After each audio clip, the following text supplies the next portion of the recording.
What's up, beautiful babies? Welcome to episode 17 of the journey from the United States to Honduras. I didn't have time to feel.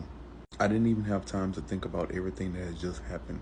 I had already cried and didn't have time to mourn because now it was time to take care of my dad and make sure he was going to be okay. I quickly got power of attorney over my father just to ensure that someone could speak for him in the event of. We've already buried my mom. She was gone. I tried to take care of as much business as I could with closing out everything in her name. I ensured that the life insurance policy was taken care of for him. I ensured his accounts were in order. I could clearly see that my dad was declining. I just passed it off as just grief. But when his routine stopped, that's when I knew something was wrong. That's when I decided to call my dad's daughters. They came over to help get him to the hospital because at this time he's become surly and very combative. He doesn't want to go. He knows better. He just wants to die in the house, as he says. How did we quickly go from welcome home, son, to I'm just ready to die? So I called the paramedics. And of course, in this moment, he wasn't in his right mind. But because I had power of attorney, I was able to make the decision. We have to take him down.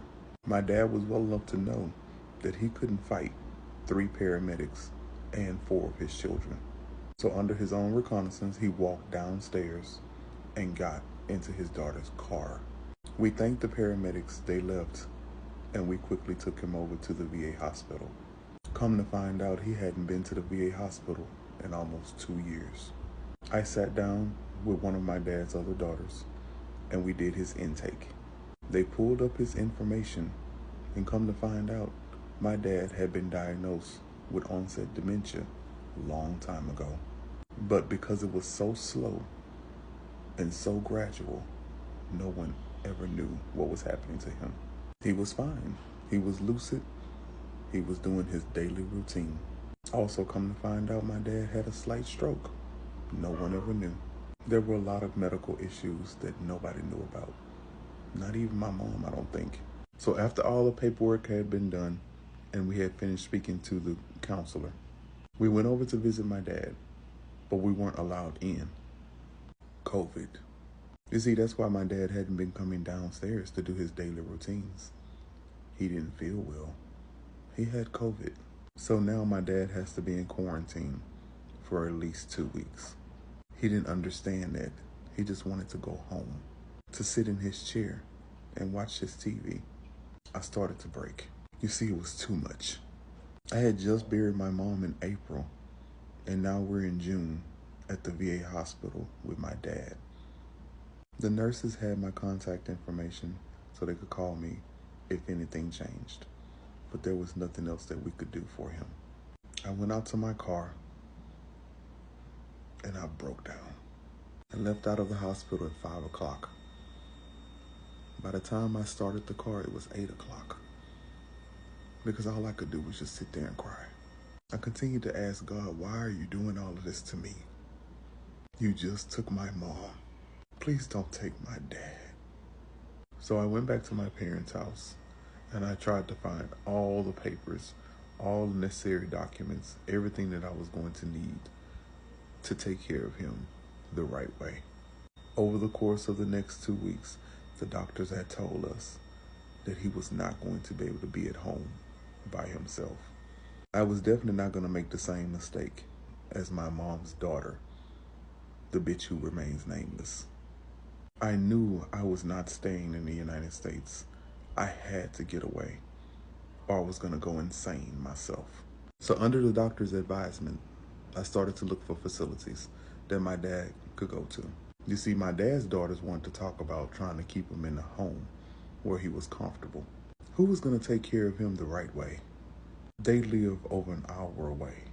I'm not a doctor or a medical professional or mentally capable of taking care of an adult. So I made that decision very quickly. With my dad's VA benefits, pension, and Social Security, he made more than enough to be put in a nice facility that was going to take care of him. And so I did. Found a very nice facility only a few minutes away from his daughter's house. It would take me an hour to go visit him, but at least he was close enough because I was about to leave. It was time for him to be released from the hospital, but lucky enough, I got him all moved in, his chair and everything, to the new facility.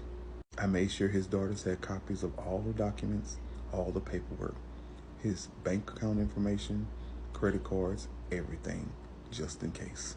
I ensured that he was fully taken care of, so I left. Thank God I'm back at home in Honduras. Now I can breathe, but for how long? I continued to stay in constant contact with my dad's daughters and the facility. My brother finally decided to go visit his stepdad. It was the end of August. 2 hours after he left, his daughter called me. He's gone.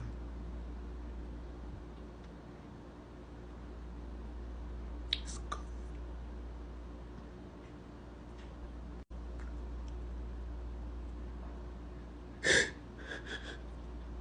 Stay tuned for episode 18 of The Journey.